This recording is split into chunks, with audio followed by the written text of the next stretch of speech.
Olá, meu nome é Jairo Jorge, eu sou jornalista e apresentador do programa Domínio Público. Aqui em discussão, educação, inovação e o futuro do Rio Grande do Brasil. Sempre com excelência, sempre buscando soluções. Está começando o Domínio Público de hoje.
No ano passado, o Produto Interno Bruto do Brasil cresceu 1%, um alento depois de 2 anos de recessão, com redução de 3,5%, tanto em 2015 como em 2016. O resultado positivo foi puxado principalmente pela agricultura, que teve alta de 13%, consequência da super safra do ano passado. Entre os 45 países que já divulgaram suas contas nacionais, o Brasil está em último lugar. Um balanço da economia de 2017 e as perspectivas para 2018 é o tema do Domínio Público de hoje.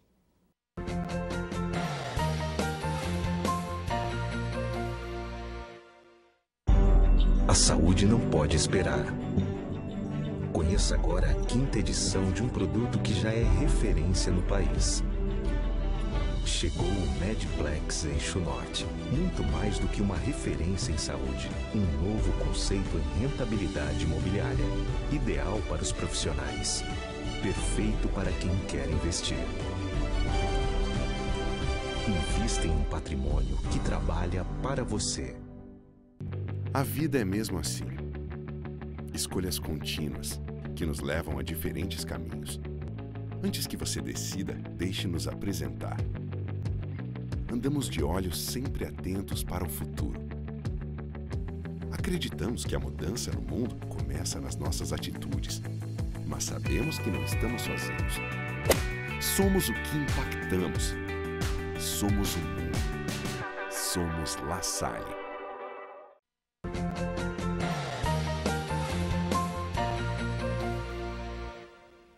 Para discutir o crescimento da economia em 2017 e as potencialidades para 2018, são nossos convidados, o jornalista econômico Afonso Ritter.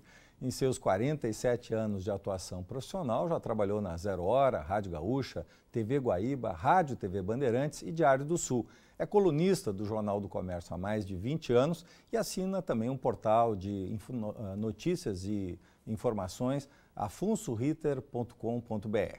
Também é nosso convidado o economista André Luiz Contre, da Fundação de Economia e Estatística do Rio Grande do Sul. Pós-graduado em Economia pela Universidade Federal do Rio Grande do Sul, é professor de Economia da Escola de Negócios da PUC. Afonso Ritter, nós tivemos esse resultado, de 1%, tivemos uma recessão muito forte nesses últimos 2 anos. Dá para comemorar esse resultado de 1%? Pois é, eu acho que dá para comemorar sim, porque marca, digamos, tecnicamente o fim de uma recessão. Aliás, a primeira pergunta devia ter sido feita por meu colega de debate, que é economista, né? Eu sou, digamos assim, eu entendo de economia de ouvido, embora em 47 anos a gente tenha escutado bastante. Uma certa experiência, e tenha vivido bastante. De qualquer maneira, marca então tecnicamente que estamos no fim da recessão. Ele é pequeno, né, o índice, e nos leva a um patamar igual ao primeiro semestre de 2011, portanto, há 7 anos atrás. De maneira que, para recuperar o que nós perdemos nesse período todo, ainda não vai ser este ano. A expectativa que existe, pelo menos o Banco Central, ele divulga todas as segundas-feiras uma pesquisa que ele faz junto a economistas de 100 e poucas instituições financeiras. Eu não sei se esses economistas são muito confiáveis, porque trabalham para instituições financeiras, e nós sabemos o que acontece com as instituições financeiras, né? Então, sempre com grandes lucros. Mas, de qualquer maneira, digamos, comumente se aceita que o ponto de vista deles seja correto, né? Eles estimam que o PIB deste ano cresça 3%. O que falta realmente e o que fica difícil a gente comemorar é o alto índice de desemprego, né? Eu ainda, esses dias, ouvi uma matéria grande numa rede nacional falando de que nós voltamos a ter 9 milhões de pessoas abaixo do índice de pobreza, né? Quer dizer, realmente, quando tu vês exemplos concretos, que às vezes nós que vivemos em residências de classe média não alcançamos, né? O que uma pessoa faz, e especialmente quem já teve digamos, uma certa renda, teve um trabalho fixo, e de repente ficou sem nada. Uma pessoa absolutamente, ela pergunta, o que eu vou fazer? Vou pegar o ônibus para procurar emprego ou vou comer? Essa é uma alternativa muito triste. De maneira que se misturam, nesta informação, se mistura um pouco de alegria, especialmente para técnicos, estou ao lado de um deles, né, que faz análise profunda sobre isso, e, digamos, o ponto de vista, digamos, de quem vive num país como o Brasil. André, como tu vê esse cenário? O mercado apontava já um crescimento, né, por volta de 1%. É aceitável esse resultado? É positivo no dia que tivemos 2 anos aí de recessão forte? Então, veja bem, a gente teve no ano passado alguns indicadores positivos em termos de desempenho da economia. Nós tivemos esse crescimento do PIB, então rompendo, né, uma queda, 2 anos de quedas sucessivas. A gente teve uma queda substancial da inflação, né, que ficou abaixo do limite da meta, inclusive, né? A partir de abril do ano passado, a taxa de desemprego começou a cair, caiu relativamente, né, a taxa de desemprego. Nós tivemos, por consequência da queda da inflação, uma redução na taxa nominal de juros, né, que a gente acompanhou aí. E nós tivemos também no cenário internacional um desempenho bastante bom em termos de saldo comercial, que foi um saldo recorde na balança comercial historicamente no Brasil. Em termos de taxa de câmbio, por exemplo, a gente oscilou um pouco, não oscilou tanto como nos anos anteriores, ficou em torno de 3,2, então uma certa estabilidade em termos cambiais, né? Então foram um conjunto de indicadores que fizeram assim, geraram um certo alvoroço, um certo otimismo por parte de analistas da imprensa e pessoas do governo, enfim, né? O que a gente tenta fazer é analisar um pouco mais detalhes, alguns desses dados, e aí nós temos alguns indicadores que, do meu ponto de vista, eles são bastante preocupantes em termos de desempenho da economia brasileira. Então, vamos a alguns deles, por exemplo. Nós tivemos um crescimento de 1% do PIB, mas quando a gente olha os investimentos, que são uma variável-chave para mexer com toda a economia, né, a gente observou uma queda. De quase 2%. Quase 2%. Mas não é só isso. Então, isso que eu digo, a gente tem que tentar ver num cenário um pouco maior. Já são 4 anos de queda sucessiva nos investimentos.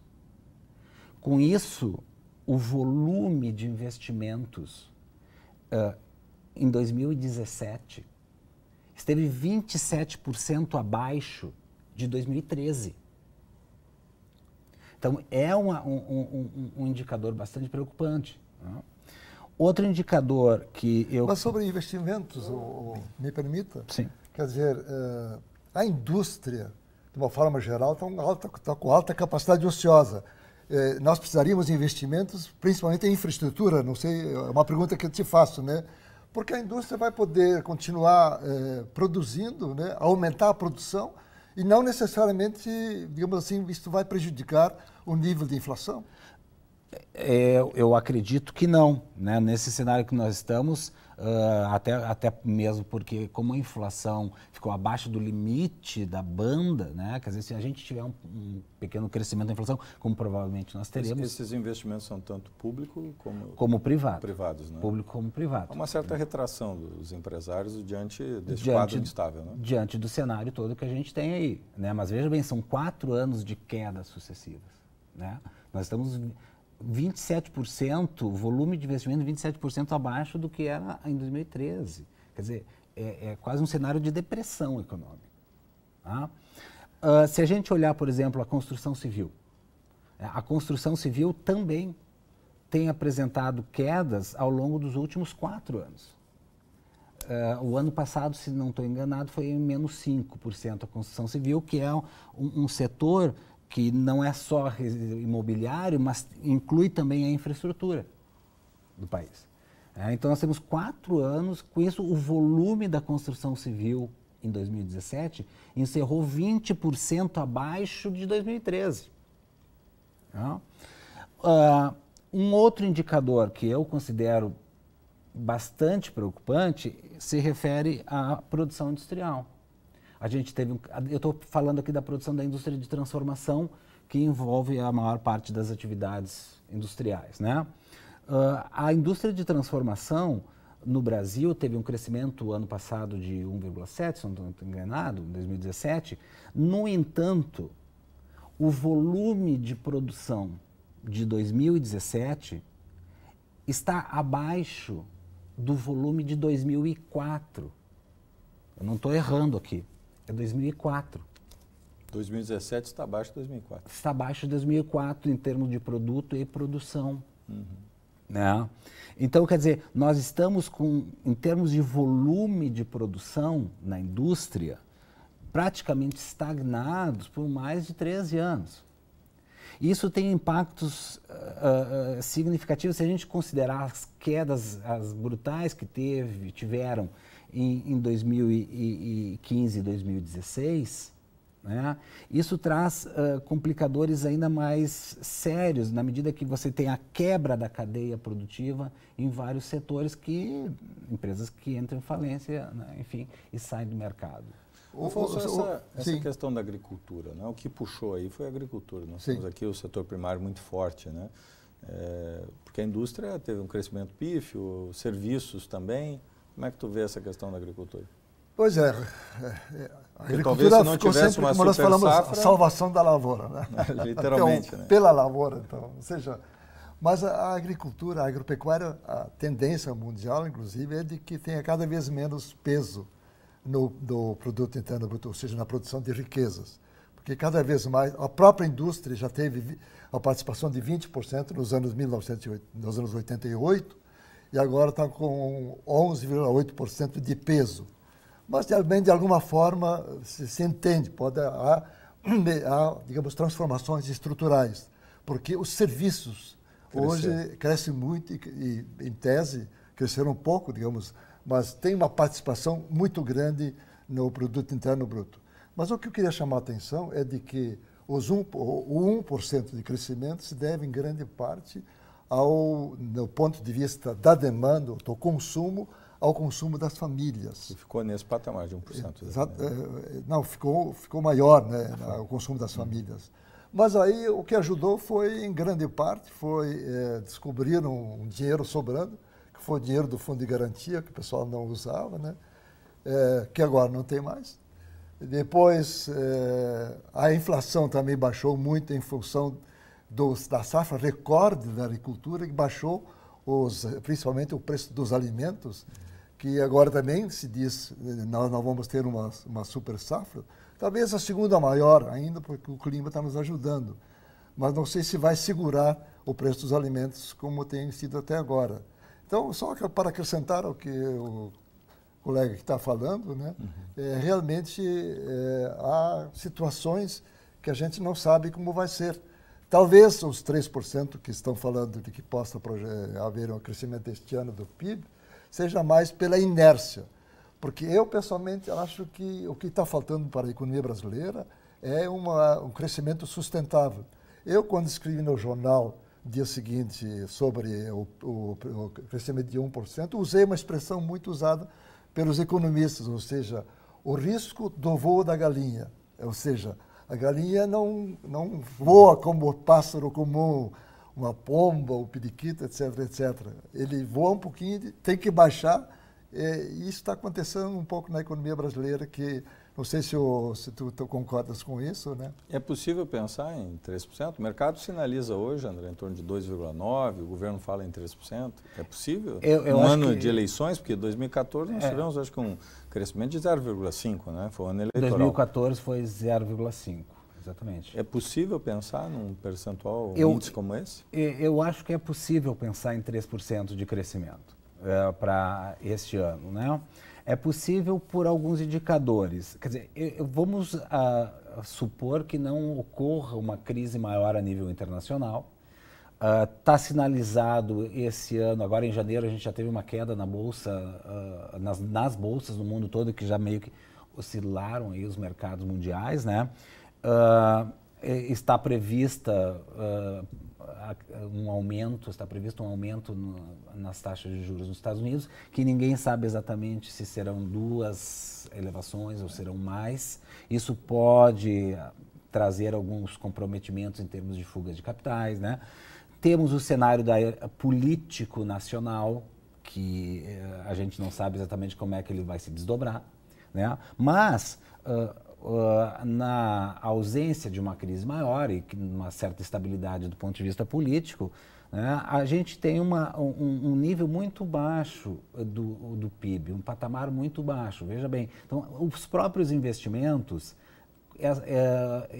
a queda ela tem desacelerado. Então, está sendo sinalizado para esse ano um aumento dos investimentos, inclusive até para repor a depreciação de equipamento, que são 4 anos, né?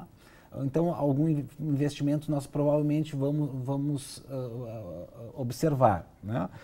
Talvez se permita alguns investimentos, inclusive de concessão de infraestruturas, né? Aeroportos, estradas, etc. Isso pode dinamizar a economia. Porque na indústria, eu acredito que vai haver muito pouco investimento, exatamente por aquilo que nós já comentamos, ou seja, a capacidade ociosa ainda está bastante alta, né? Agora nós temos alguns setores e um outro elemento que pode favorecer a economia brasileira é o crescimento da economia internacional, porque desde a crise de 2008, em 2017 foi o primeiro ano em que nós tivemos um crescimento mais consistente de praticamente todos os países da OCDE, que apresentaram um crescimento que fazia muitos anos que não apresentava conjunto. Então, um crescimento da economia internacional vai puxar o crescimento das nossas exportações, né? A China, a Índia cresceram aí 6,8%, 6,5%, né? Mas, além disso, nós temos também a retomada de um certo crescimento nos Estados Unidos e na Europa como um todo, né? Então, isso ocorrendo, consequentemente, as nossas exportações também vão ser dinamizadas. A gente está observando, em relação ao ano passado, uma certa redução no desemprego. Isso pode vir a estimular um pouco o consumo das famílias. Por que eu estou dizendo estimular um pouco?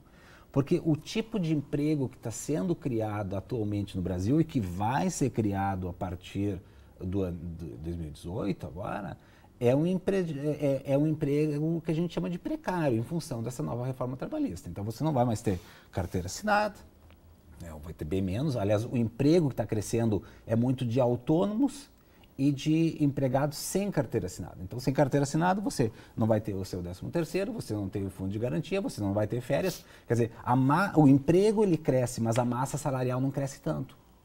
Então, o consumo ele provavelmente vai voltar a crescer, mas esse é um elemento preocupante também para os próximos anos. É que muito provavelmente o consumo das famílias vai crescer muito lentamente. E o consumo das famílias representa mais de 60% do PIB. Então, por isso, a ideia do voo da galinha. Esse ano, em função do patamar relativamente baixo do PIB, da próprio investimento, pode ocorrer, né, então, aumentando o consumo, aumentando os investimentos, as exportações, que a gente venha a ter um crescimento em torno de 3%. É bem factível. O problema é o modelo de crescimento que nós estamos tendo. Né? Estatisticamente, talvez seja interessante para o telespectador assim, fazer a distinção. Os números que são distribuídos pelo Ministério do Trabalho são números de carteiras assinadas. Os números que são divulgados de desemprego do IBGE são números de pessoas que ou não por algum tempo, acho que por um mês, não procuraram trabalho ou já desanimaram. Existe muito esse grupo, cresceu muito hoje, o que eu não sei exatamente o nome que dão, mas seriam os desanimados. Desalentos. Desalentos, exatamente. Esse é o termo técnico. Os desalentos cresceram muito no Brasil hoje, né? Afonso, nós temos agora, este ano de 2018, um momento eleitoral, talvez mais parecido lá com as eleições presidenciais de 1989, com a grande fragmentação de candidatos. Esse componente político pode atrapalhar, pode favorecer? Como é que tu vê essa questão mais política? Pois nós estávamos, antes de começar essa entrevista, estávamos comentando, estava falando com um colega aí, eu acho que a economia brasileira, este ano, se crescer, talvez não tanto os 3%, vai crescer pela inércia. Já os dados estão colocados, ele mesmo falou de vários indicadores positivos, né? Porque realmente, se tu considerar o contexto político atual, está complicado, né? Porque ainda vai depender, os candidatos ainda vão depender de decisões da justiça e a gente nunca sabe bem como é que vai, em que nível vai se dar essa decisão, né? Mas eu sou mais da opinião de que realmente nós vamos crescer pela inércia, né? Ou seja, por tudo aquilo que está colocado agora. André, nós tivemos esse crescimento em torno de 1%, né, no país, mas como é que fica o Rio Grande do Sul, né? Os cenários para o Rio Grande do Sul, especialmente aí no Brasil, se fala em 3%. É possível pensar também nesse patamar de 3% para o Rio Grande do Sul? Então, eu considero importante essa pergunta porque muitas vezes a gente olha análises da economia do Rio Grande do Sul como se o Rio Grande do Sul tivesse descolado, pensando que o crescimento do Rio Grande do Sul descolado do que acontece no resto do Brasil. E isso não é o que acontece, né? Então, a gente já tem diversos estudos lá na Fundação de Economia e Estatística, estudos que já vêm desde os anos 80, mostrando o seguinte: o Rio Grande do Sul, ele tem, a atividade econômica do Rio Grande do Sul, ele tem aqui dentro atividades econômicas que são nacionais. Então, a gente vai sempre tender, com algumas especificidades, a reproduzir o cenário nacional, né? Então, é claro, nós temos um peso um pouco maior da agricultura aqui, né? Nós temos um peso um pouco maior de setores como, por exemplo, automobilístico, indústria alimentares, de produtos alimentares, nós temos um peso da indústria do fumo, nós temos um peso da indústria de equipamentos, máquinas e equipamentos. Então, assim, tem algumas especificidades, né? Mas no longo prazo, né, é difícil a gente pensar uma recuperação da economia do Rio Grande do Sul sem que nós tenhamos uma recuperação da economia nacional. Então, esse ano já está sinalizado um certo crescimento da economia do Rio Grande do Sul, muito próximo da economia nacional também, né? Logo, em breve, nós teremos a divulgação desses dados, né? Então, assim, a tendência é que a gente acompanhar, mas a gente não pode pensar. É claro que em termos de política de Estado, política de governo, nós temos que cuidar da nossa infraestrutura, nós temos que cuidar da qualidade da nossa mão de obra, nós temos que cuidar da educação, né? Dos serviços públicos, da qualidade do serviço público. Não estou dizendo que o Estado não tenha que cuidar disso aí, tem que cuidar disso aí, obviamente. Mas em termos de crescimento econômico, né, a gente fica muito ainda na dependência do que ocorre a nível nacional. Afonso, para fechar, nós tivemos aí um bom resultado do ICMS em janeiro. É promissor para 2018 para o Rio Grande do Sul? Pois é, eu tenho uma sugestão para dar no final do programa. Ou seja, a Fiergs sempre diz, bom, nós tivemos um relatório SAIA de 1989, alguém que fez uma radiografia do Rio Grande do Sul. Uma pena que ficou só com a Fiergs, né? Por que não aproveitar essas eleições e reunir as várias tendências de economistas, inclusive aqui do Rio Grande do Sul, fazer uma radiografia e uma proposta? Porque nós estamos precisando realmente, o que não existe em nível nacional, de uma política industrial, nós precisaríamos ter uma política industrial local também. E por que não aproveitar a discussão da campanha eleitoral para fazer isso? Fica a sugestão. Queremos então agradecer aqui ao jornalista econômico Afonso Ritter e também ao economista André Luiz Conte, que nos trouxeram aqui luz sobre o debate, tanto o balanço da economia em 2017, como também as possibilidades, potencialidades para 2018. Deixe as suas contribuições, ideias, sugestões nas redes sociais e nós te aguardamos na próxima semana. Até lá, obrigado pela audiência.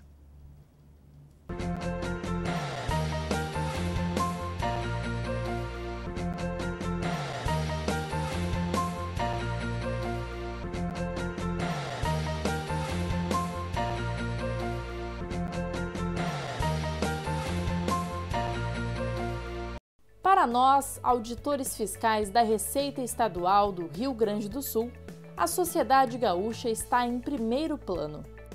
Por isso, trabalhamos para buscar recursos para o Estado investir em saúde, segurança, educação e infraestrutura. Conte sempre conosco. Sindifisco RS, auditores fiscais no combate à crise do Estado.